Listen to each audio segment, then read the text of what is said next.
कहा जाता है कि छत्तीसगढ़ साधना है तो बस्तर साधना पड़ेगा।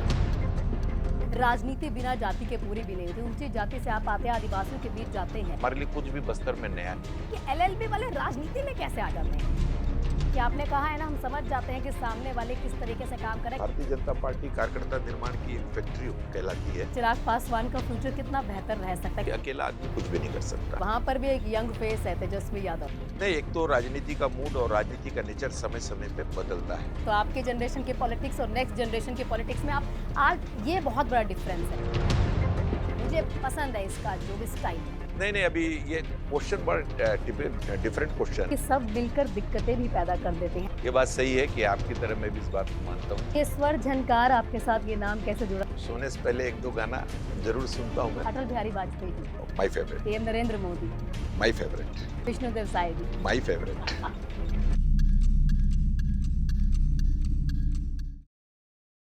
नमस्कार, स्वागत है आपका। साथों में आपके आहाना पुंज।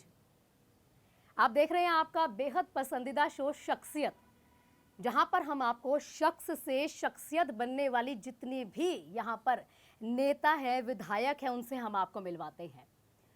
और आप देखते हैं हमारी इन कहानियों के जरिए कि कैसे संघर्ष, सफलता और सेवा के इस संगम में, इस शो में हम आपको बताते हैं कि अगर कितना भी कठिन संघर्ष हो, सफलता ज़रूर पाता है। और सेवा जिस तरह से आप अगर करते हैं तो वो कहीं ना कहीं रोशनी ज़रूर बनता है।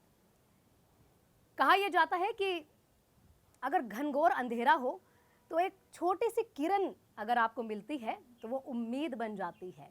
और आज जो शख्सियत मेरे साथ है वो एक छोटी सी किरण इतनी रोशनी बिखेरती है कि वहाँ सिर्फ रोशनी नहीं होती बल्कि सूर्य उदय हो जाता है। जहाँ भी जाते हैं वहाँ की कमान अपने पास रखते हैं। रीवा से प्राथमिक पढ़ाई की, उसके बाद अदालत जाते हैं, वकालत भी करते हैं। उसके बाद वो छात्र संघ की कमान ले लेते हैं।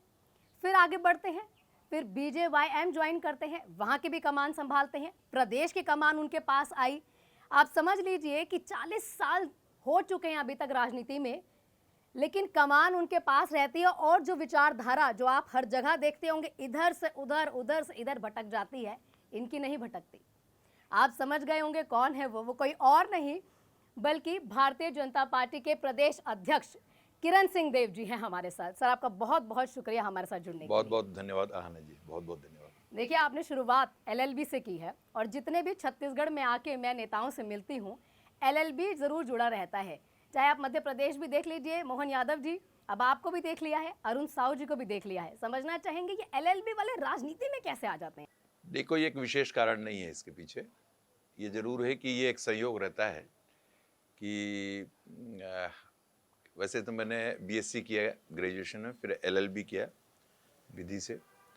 और राजनीति के क्षेत्र में LLB के पहले से हैं, तो इसलिए कोई ऐसा नहीं है, संयोग है।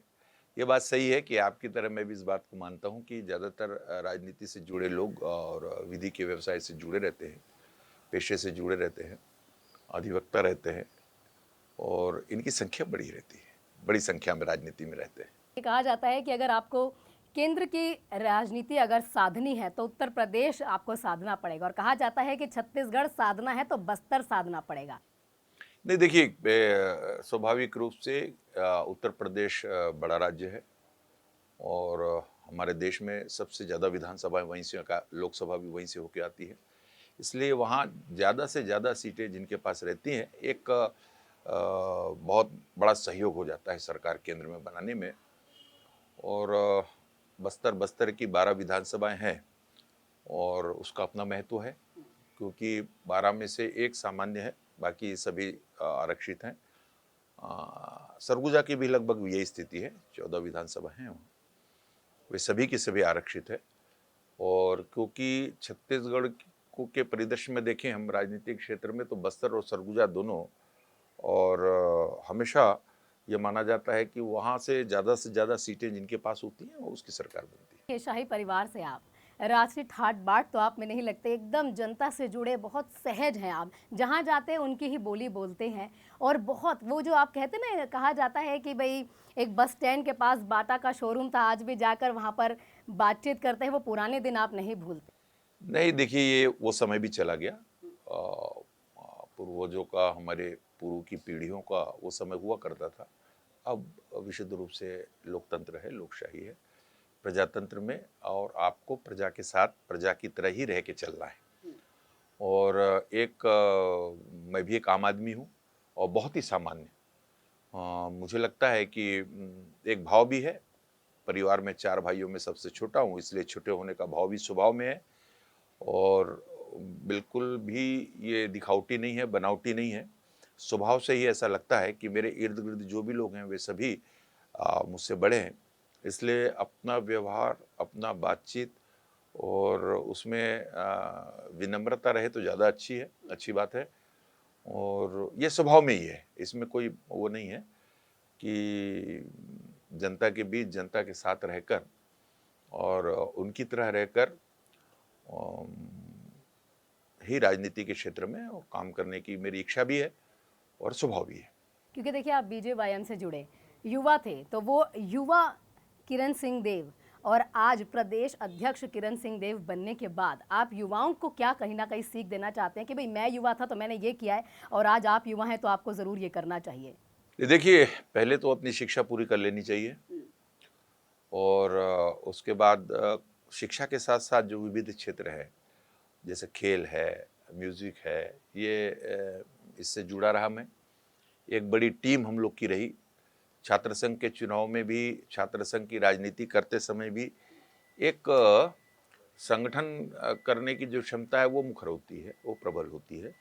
और एक टीम भावना जो रहती है, काम करने का एक जो टीम भावना जब तक नहीं होगी, आप किसी भी क्षेत्र में काम नहीं कर पाएँगे। चाहे छात्र राजनीति हो, चाहे इधर की सक्रिय राजनीति में। तो स्वाभाविक रूप से खेल और म्यूज़िक का, इसलिए मैं बार-बार उसको कहता हूँ, छात्र राजनीति हो, शिक्षा के साथ हो, तो एक डिसिप्लिन आता है, एक अनुशासन आता है आपके जीवन में, आपके व्यवहार में, आपके बातचीत में। और दूसरों के साथ जो आप व्यवहार करते हैं, उसमें एक डिसिप्लिन आती है कसावट के साथ।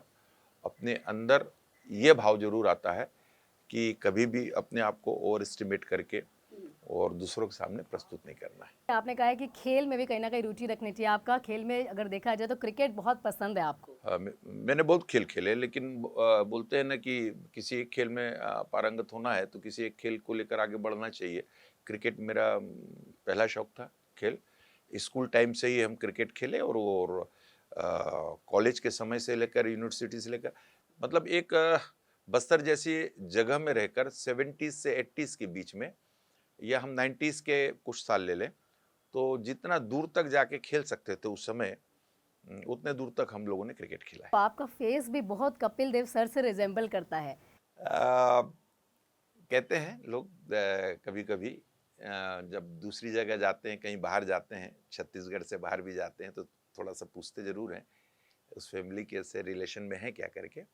लेकिन ये ज़रूर है कि क्रिकेट खेल ही डिसिप्लिन का है और उसका बहुत कुछ असर मेरे ऊपर हुआ है, मेरे जीवन में। जैसे कि बातचीत, टीम भावना, एक दूसरे के साथ प्रेम व्यवहार, दूसरों को सम्मान देना।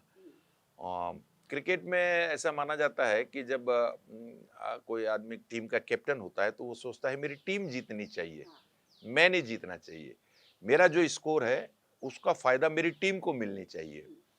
तो ये आपके जीवन में भी असर करेगा। राजनीतिक क्षेत्र में आप काम करते हैं तो आपको ऐसा लगता है, ये यही भावना रहती है कि मेरा परफॉर्मेंस ऐसा हो जिससे मेरी टीम को, मेरी पार्टी को नुकसान ना हो, मेरे परफॉर्मेंस ऐसा हो जिससे मेरी पार्टी को बेनिफिट हो, उससे फायदा हो। तो ये निश्चित रूप से जितने भी आप देख लीजिए, सिंगल जो हमारे बैडमिंटन है या दूसरे हैं, वो भी अनुशासन सिखाते हैं, लेकिन क्रिकेट है, फुटबॉल है या हॉकी है, जहाँ ज़्यादा संख्या में खिलाड़ी रहते हैं, एक दूसरे से लगाव भी रहता है, एक दूसरे को अंडरस्टैंडिंग भी रहती है, समझने की प्रक्रिया भी रहती है। अब हम क्रिकेट में अगर कैप्टन हैं तो हमको परिस्थितियों के हिसाब से बैट्समैन को आगे पीछे उतारना पड़ता है। अगर सेकंड बैटिंग कर रहे हैं या फर्स्ट बैटिंग कर रहे हैं तो सामने वाली टीम कैसी है, उसके हिसाब से अपनी टीम को प्रिपेयर करना पड़ता है। फिर मैदान में उसका परफॉर्मेंस भी उस ढंग से जाए इस ढंग से आपको एक रणनीति, एक योजना बनाती है। राजनीति में भी वही है। 2 बार आपको कमान मिली है प्रदेश अध्यक्ष बनने की। पहले वाले में क्योंकि आपने जो है ना सदस्यता वाली दिवाली भी 50 लाख लोगों को जोड़कर ये मनाई थी। 60 लाख। 60 लाख लोगों को जोड़कर मनाई थी। तो ये कैसे टारगेट कैसे फुलफिल करते हैं? मैं हमेशा इस बात को कहता हूं कि अकेला आदमी कुछ भी नहीं कर सकता।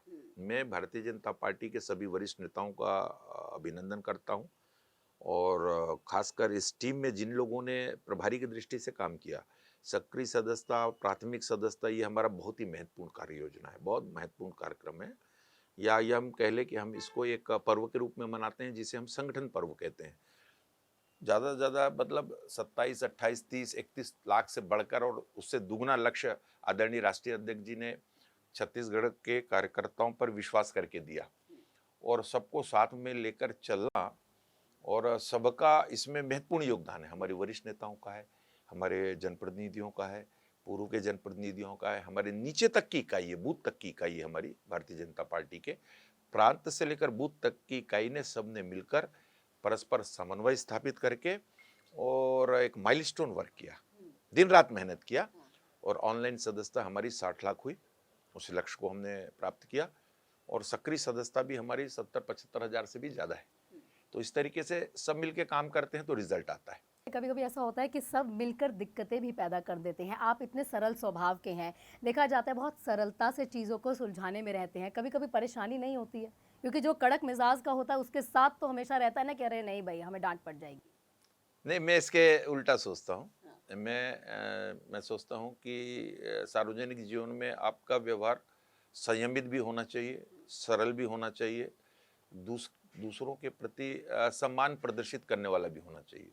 बड़े से बड़े पदाधिकारी, नेता से लेकर छोटे से छोटे कार्यकर्ताओं को और एक ही भाव होना चाहिए। हमारा भारतीय जनता पार्टी कार्यक्रम आधारित, कार्यकर्ता आधारित पार्टी है।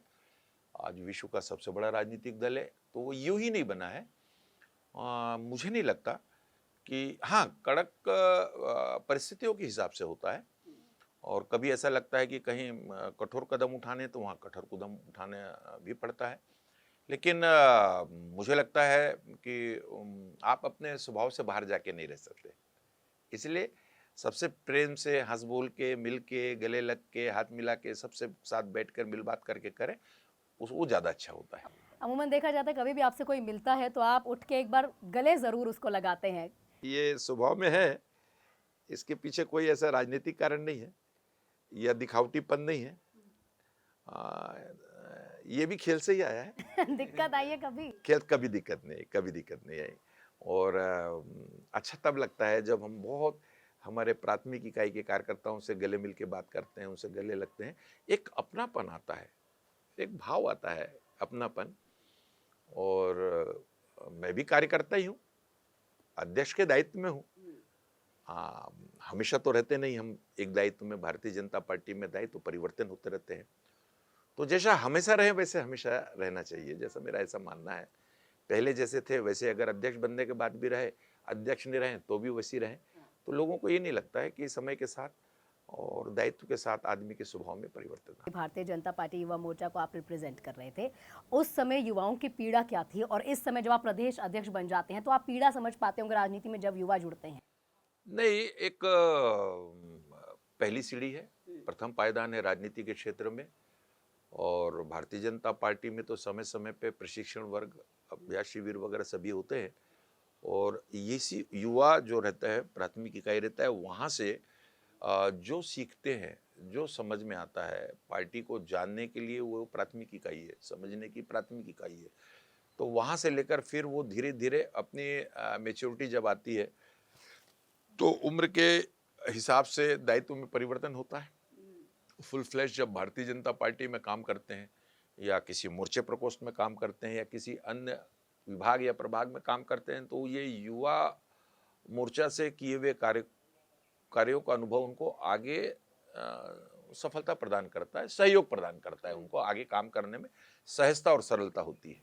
तो ये स्वर झनकार आपके साथ ये नाम कैसे जुड़ा, थोड़ा ये भी समझना चाहेंगे? ये एक पढ़ते समय का है, स्टूडेंट लाइफ में। मैंने कहा आपको कि म्यूजिक लवर रहा हूँ मैं, तो एक हमारे मित्रों की टोली हुआ करती थी, म्यूजिक की टोली होती थी। तो ये एक ऑर्केस्ट्रा था, तो हम खेलते भी थे खेल की टीम अलग थी थोड़ा हमारी। समझा दीजिए कौन से सन की बात कर रहे हैं? ये स्कूल टाइम से प्रारंभ हुआ था, कॉलेज तक चला पूरा।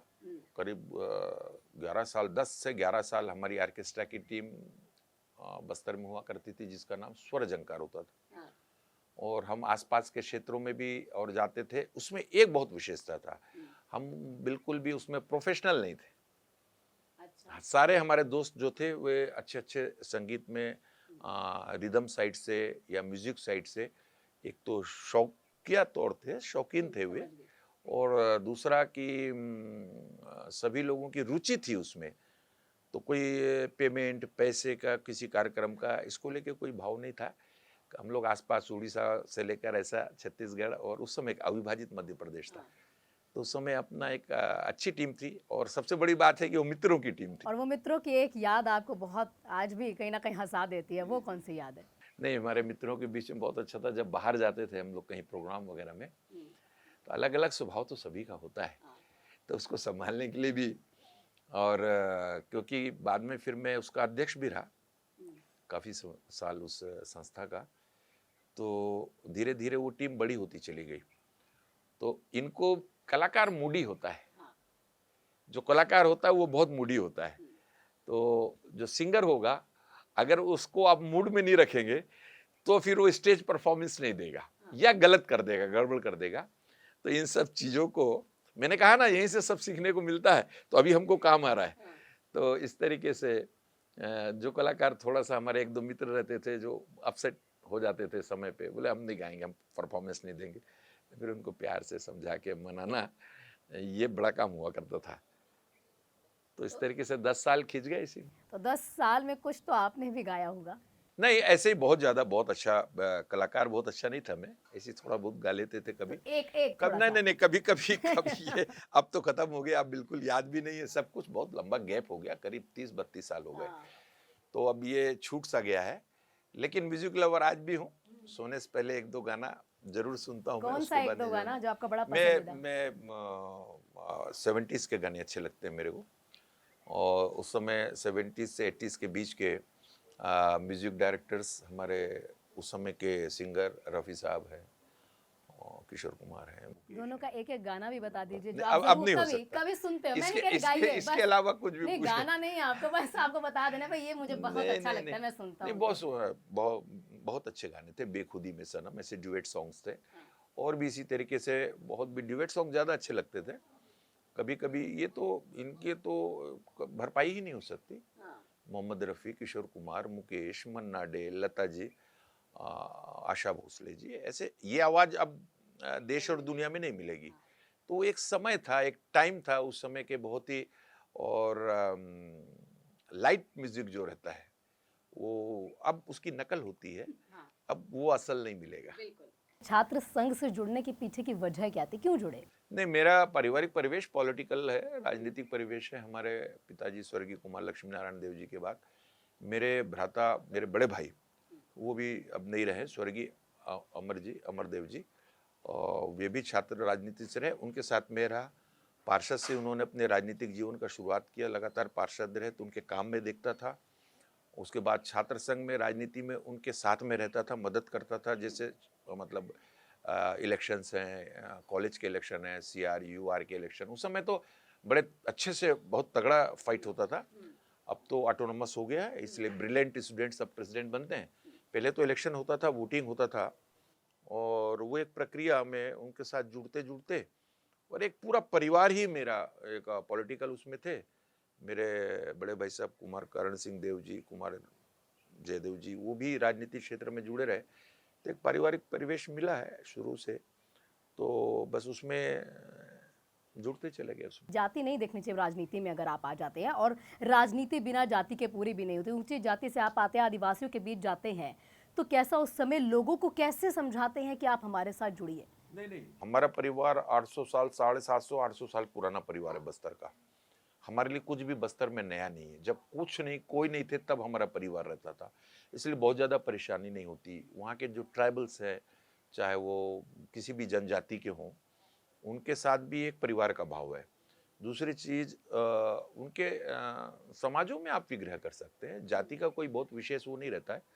और राजनीतिक क्षेत्र में भारतीय जनता पार्टी हमेशा से और सभी वर्ग, सभी समाज, सभी जाति, सभी क्षेत्र को संयमित करके, संतुलित करके, उनका समावेश करके, इसलिए हमारे यहाँ मोर्चे हैं अलग-अलग।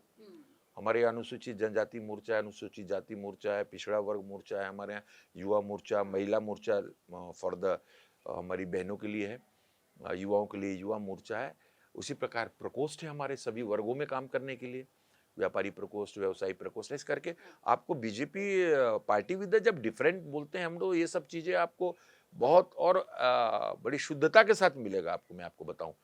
और तो इस तरीके से सभी समाज, सभी वर्ग, सभी जाति और सभी को जोड़कर, सभी का समावेश करते हुए, सभी का राजनीति में अपना उचित स्थान भारतीय जनता पार्टी के माध्यम से बने, ये भारतीय जनता पार्टी का लक्ष्य है। कहते हैं कि कोई भी 100% कहते हैं परफेक्ट नहीं हो सकता, कुछ दिक्कतें आपको भी आई होंगी।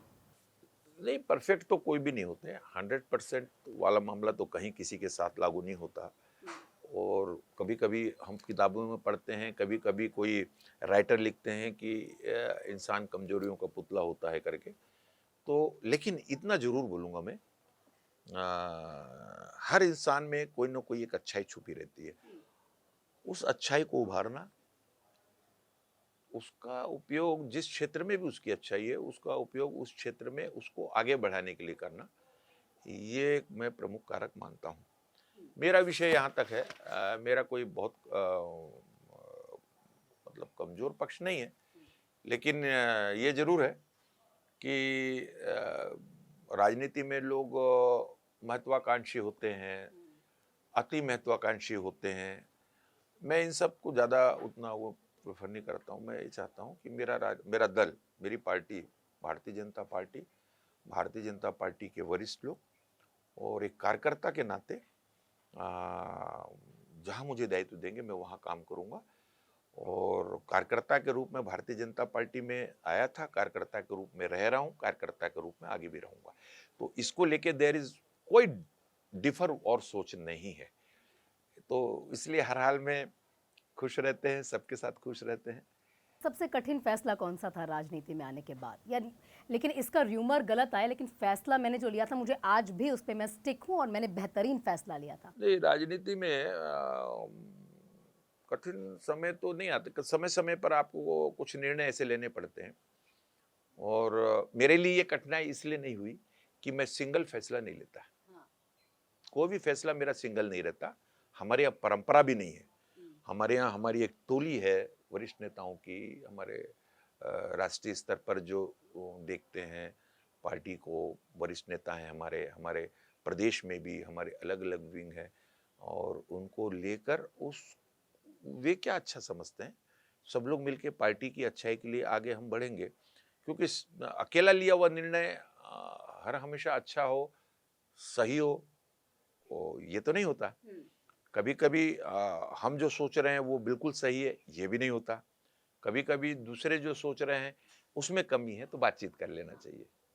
और कभी उन जो बोल रहे हैं उसमें अगर वे सही बोल रहे हैं या उनका निर्णय सही दिशा की ओर जा रहा है, तो उसको अंगीकार स्वीकार कर लेना चाहिए। मेरा ये मानना है, इसी में चलता है।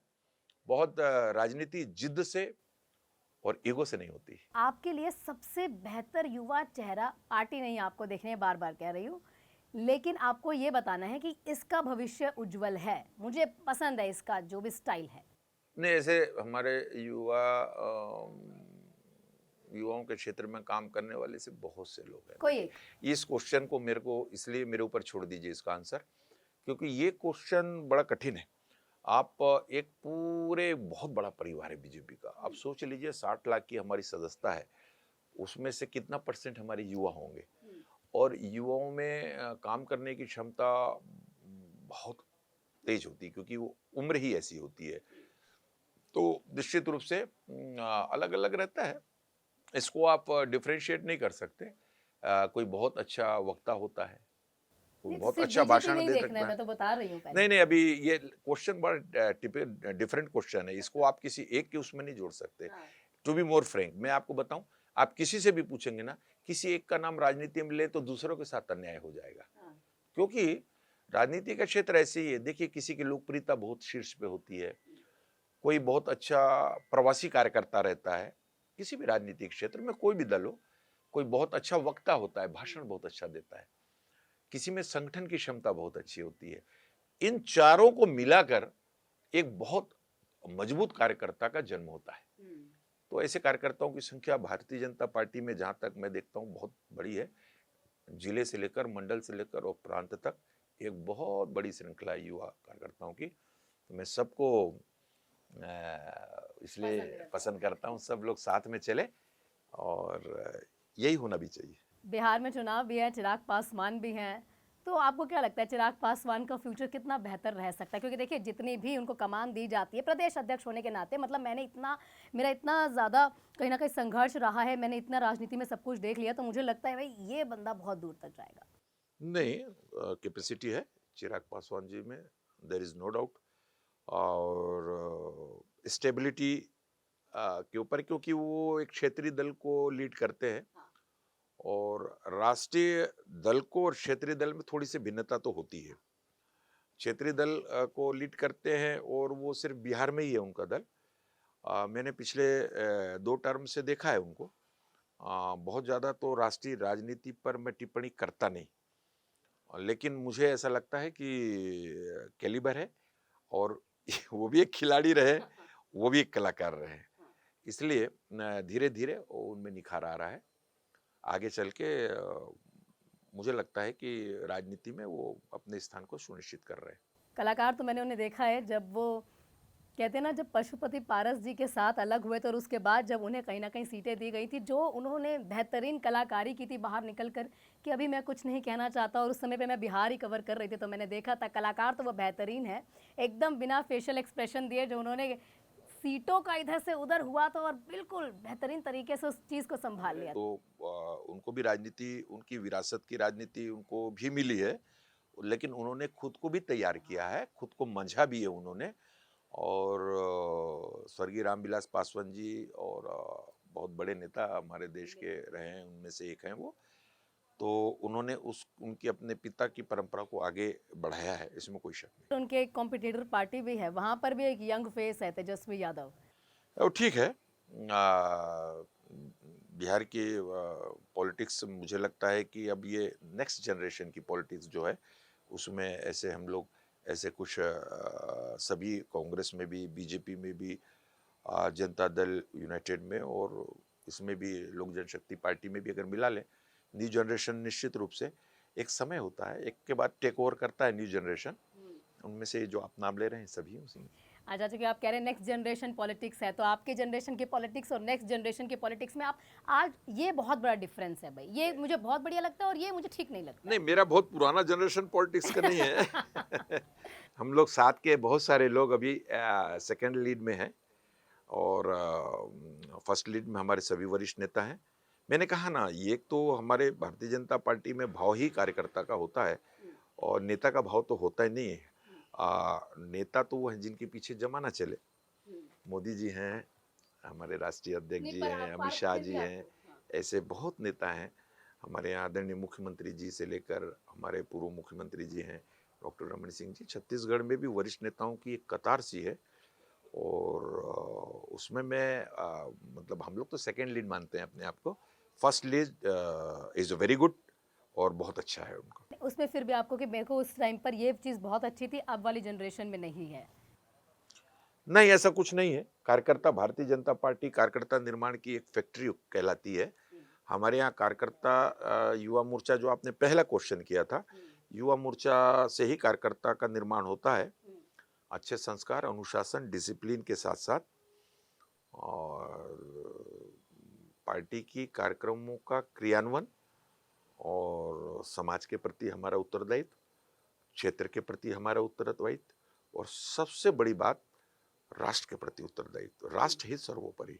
इस दृष्टि से कार्यकर्ताओं को तैयार करने का काम भारतीय जनता पार्टी में होता है और भारतीय जनता पार्टी इसलिए कार्यक्रम आधारित, कार्यकर्ता आधारित पार्टी कहलाती है। विपक्ष की भी एक बार बात कर लेते हैं, क्या लगता है क्यों ऐसा है? क्योंकि देखिए आप इतनी बड़ी पार्टी का नेतृत्व कर रहे हैं, इतने लोग आपसे जुड़ते हैं, आप सब चीज़ें समझ पाते होंगे। सामने वाले की, आपने कहा है ना, हम समझ जाते हैं कि सामने वाले किस तरीके से काम कर रहे हैं, क्रिकेट की सोच से आया है।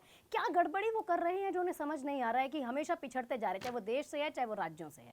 नहीं, एक तो राजनीति का मूड और राजनीति का नेचर समय समय पे बदलता है। हाँ। मेरा ये व्यक्तिगत मानना है, पर्सनल मेरा थॉट है कि राजनीति हमेशा एक सी नहीं रहती है, राजनीति की वैल्यू भी एक से नहीं रहती है। लेकिन मुझे ऐसा लगता है कि किसी भी चीज को जब कार्यक्रम हाथ में लिए बिना आपके कार आपके कार्यक्रम जनता के हित के होने चाहिए, अपने क्षेत्र के हित के होने चाहिए। लेकिन आप अगर एक लक्ष्य बना लिए कि मुझे रॉन्ग नैरेटिव सेट करना है, देखिए अभी विपक्ष की क्या स्थिति है, अभी उनका विरोध यही है कि नरेंद्र मोदी जी के विरोधी है वो। नरेंद्र मोदी जी का विरोध करते करते हुए कभी कभी अपने शब्दों से ऐसे निकाल लेते हैं शब्दकोश से अपने शब्द कि ऐसा लगता है कि कहीं राष्ट्र के विरोध में बात तो नहीं हो रहा है। सेना के ऊपर अविश्वास करना, सेना के कामों के ऊपर अविश्वास करना, और उसके पीछे की है नरेंद्र मोदी जी प्रधानमंत्री नहीं बनना चाहिए। अरे तो जनता का मैटर है, जो जनता के लिए नरेंद्र मोदी जी राष्ट्र के लिए देखिए समर्पित, और उसके बाद उनकी योजनाएं, उनके कार्यक्रम देख लीजिए। आजादी के लंबे समय तक कांग्रेस ने राज किया हमारे देश में। उस समय तो ज्यादा सोशल मीडिया और इलेक्ट्रॉनिक प्रिंट मीडिया का बहुत ज्यादा मामला नहीं था। लोगों को ये लगता था कि आजादी दिलाने वाली यही पार्टी है। इतने ही लोग हैं कांग्रेस में, जो लोग हैं जिन्होंने आजादी दिलाई, उसको इन्होंने एक लंबे समय तक कैश किया। बट उसके बाद आप देखिए इतना लंबा समय किसी को देश की बागडोर संभालने को मिले और राज्यों की बागडोर संभालने को मिले तो देश कहां से कहां पहुंच जाना चाहिए था। लेकिन अभी जो स्थिति में आदरणीय प्रधानमंत्री जी ने अपने 11 वर्ष के स्वर्णिम कार्यकाल में बोलूंगा, उसमें देश को जिन ऊंचाइयों पर, जिन बुलंदियों पर पहुंचाया है, तत्काल निर्णय करते हैं। अब हमारे देश की तरफ ऑपरेशन सिंदूर देख लीजिए आप, उसके पहले भी हमारा जो एयर स्ट्राइक अगर हुआ, हमें कोई छेड़ेगा तो हम छोड़ेंगे नहीं, ये तो होना चाहिए ना। अब वो सेना स्ट्राइक करके आ रही है और आप सवाल पूछते हो, जनता इस बात को अब समझने लगी क्योंकि आप लोगों का जो नेटवर्किंग है, सोशल मीडिया, इलेक्ट्रॉनिक प्लेटफॉर्म पे जो न्यूज चैनल्स हैं, प्रिंट मीडिया, इन लोगों ने जो अब गांव के अंतिम छोर तक हाथ में मोबाइल है, लैपटॉप है, they knows each and everything. तो आप किसी को ज्यादा झूठ नहीं परस सकते ज्यादा समय तक। नारों से अब सरकारें नहीं चल सकती, ये आदरणीय मोदी जी ने करके दिखाया है। तो जो अच्छी चीज है, मुझे ऐसा लगता है जिससे देश प्रगति और विकास की ओर बढ़ रहा है, चौथे नंबर की इकोनॉमी, कोई मजाक बात नहीं है। 11वें 10वें नंबर से उठाकर चौथे नंबर में 11 साल में पहुंचा देना। अब हम अमेरिका, चीन और जर्मनी से ही पीछे हैं और मुझे लगता है अगले साल के आते आते हम तीसरे नंबर की इकोनॉमी हो जाएंगे। ये तो अच्छी बात है, लेकिन देख लीजिए आप, कोई प्रशंसा, कोई सराहना या इस पर लेकर किसी प्रकार से पॉजिटिव भी नेसाता नहीं है। तो उनका ये काम है। लेकिन अब जनता सब कुछ समझती है। अब है जनता के दिमाग में कौन रॉन्ग नैरेटिव सेट कर रहा है, कौन सही योजना लेके जनता के बीच में जा रहे हैं, कौन ट्रांसपेरेंसी के साथ सरकार चला रहे हैं। 11 वर्षों में मोदी जी का एक भी मंत्री या मोदी जी के सरकार में एक भी करप्शन बता दीजिए आप। Corruption less, transparent government. भाई आप लोगों के पास वो केंद्रीय जांच टीम है, यही वजह है कि आप लोगों पर नाम नहीं? नहीं नहीं नहीं, आपने गलती की, आपने भ्रष्टाचार किया, आपने अत्याचार किया, तो केंद्रीय जांच एजेंसियां बनती क्यों हैं? गुलाम तो आपने बना के रखा था इन एजेंसियों के साथ छेड़छाड़ करके कि इनको काम करने नहीं दिया जाए अपने हितों के लिए। अब तो ये फ्री है, अब बिल्कुल फ्री है ये। अब जो भी गलत करेगा, जो भी देश के साथ आर्थिक स्थिति पर हो, भ्रष्टाचार का मामला हो या अत्याचार का मामला हो, अब वो एजेंसियां जो हैं, ये केंद्रीय एजेंसियां हैं।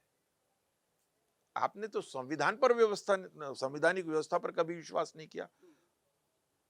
एक छोटी सी किताब हाथ में लेके खाली एक झूठा नैरेटिव इन्होंने पिछले लोकसभा में कांग्रेस ने सेट किया कि मोदी जी आएंगे तो संविधान बदल देंगे, मोदी जी आएंगे तो आरक्षण खत्म हो जाएगा। क्या हुआ? मोदी जी तो आ गए, संविधान भी सुरक्षित है, देश भी सुरक्षित है और आरक्षण में भी कोई परिवर्तन नहीं हुआ। तो ये रॉन्ग नैरेटिव सेट करके इन्होंने थोड़ा सा नुकसान जरूर पहुंचाया, लेकिन आप टोटल सिनेरियो में देखेंगे तो जनता का पूरा प्रेम और झुकाव आदरणीय प्रधानमंत्री जी के ऊपर है। क्योंकि देखिए मैं महिला हूं तो ये आखिरी प्रश्न आपसे ज़रूर करना चाहूँगी कि महिलाएं आज भी कहीं ना कहीं छत्तीसगढ़ की राजनीति में कम है, और एक फैसला जो आप चाहते हैं मैंने नहीं लिया, मैं चाहता हूं महिलाओं के ये फैसला मैं ज़रूर ले लूँ। देखिए, महिलाओं का, मातृशक्तियों का तो सम्मान भारतीय जनता पार्टी और हमारे यहाँ बिल्कुल तय है। संगठन में हमारे बिल्कुल 33% फिक्स है, 50% पंचायतों का आदरणीय मोदी जी का धन्यवाद।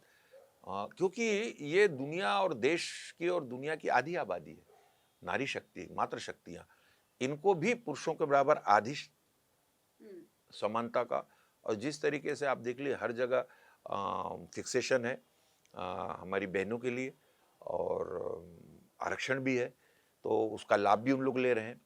अब तो ज़माना बदल गया है, हमारी बहनें तो प्लेन चला रही हैं, फ्रंट पे जा रही हैं, अभी आपने देखा नहीं क्या? बिल्कुल। तो फिर ऑपरेशन सिंदूर, सिंदूर को ऑपरेशन माथे का सिंदूर, तिलक आप माथे लोग का बना के लेकर आए हैं। मातृशक्ति, हमारा देश भी इसलिए तो भारत माता कहा जाता है। विश्व में ऐसा कौन सा राष्ट्र है जिसे माता का दर्जा प्राप्त है? हमारे देश में। जाते जाते रैपिड फायर राउंड बहुत पसंद किया जाता है, मैं एक रैपिड फायर राउंड आपके साथ भी करना चाहूंगी। राजनीति, नहीं, राजनीति देश, समाज, क्षेत्र और उसके हित में, जनता के हित में राजनीति निश्चित रूप से अपना एक विशेष आयाम रखती है। छत्तीसगढ़, छत्तीसगढ़िया सबले बढ़िया। बीजेपी, बीजेपी विश्व का सबसे बड़ा राजनीतिक युवाओं दल, से उम्मीद, बहुत ज्यादा। विपक्ष, विपक्ष अपने विपक्ष की भूमिका निभाने के चक्कर में आउट ऑफ द लिमिट जा रही है। उसके बाद भ्रष्टाचार, भ्रष्टाचार किसी भी सूरत में सहन नहीं हो रहा है, बिल्कुल करप्शन रहित सरकार और जीवन भी। Atal Bihari Vajpayee ji, my favourite. PM Narendra Modi, my favourite. Vishnudeo Sai ji, my favourite. अच्छा, उसका संगठन, सर्वोपरि मंच, मंच का सम्मान, आज अदालत, गुड। और उसके बाद क्योंकि आप पूरा संगठन देखते हैं तो प्रदेश अध्यक्ष आप चाहते हैं कि भाई ये चीज जरूर करे हर एक प्रदेश में। नहीं, सभी जगह कार्य करने की प्रणाली और क्षमता एक सी है। कार्यक्रम पूरे देश में भारतीय जनता पार्टी के केंद्र से जो आते हैं उसको नीचे तक क्रियान्वित करने के लिए पूरा देश भारतीय जनता पार्टी अपने अपने प्रदेशों में, अपने अपने जिलों में, अपने अपने मंडलों में और बूथ में एक साथ। महिलाएं, बिल्कुल सम्मान, आदर, श्रेष्ठ। तो ये थे हमारे साथ किरण सिंह देव जी, जिन्होंने बता दिया है, बता क्या दिया है, लगातार ये जता भी देते हैं कि सिर्फ ये किरण नहीं है आपके राजनीति में या बीजेपी में, ये वो सूर्य उदय है जो छत्तीसगढ़ में तो कहीं ना कहीं पूरी राजनीति को यहाँ पर इकट्ठे करके रखा है, सबको यहाँ पर संजो कर रखा है। और ये संजोने का लाभ जो कि भारत का फेवरेट है, क्रिकेट से उन्होंने शुरू किया, कहाँ से शुरू करके आज जो है हर मंच पर ये मुखर है और हर जगह पर आपको बताते हैं कि बीजेपी क्यों यहाँ पर सबसे अच्छी, और क्यों जो दिवाली कहते हैं ना यहाँ पर सदस्यता वाली थी, इन्होंने ही सिर्फ करके दिखाया है। आप सभी का बहुत बहुत शुक्रिया। फिर से होगी आपसे मुलाकात किसी और शख्सियत के साथ, तब तक के लिए मुझे दीजिए इजाजत, नमस्कार।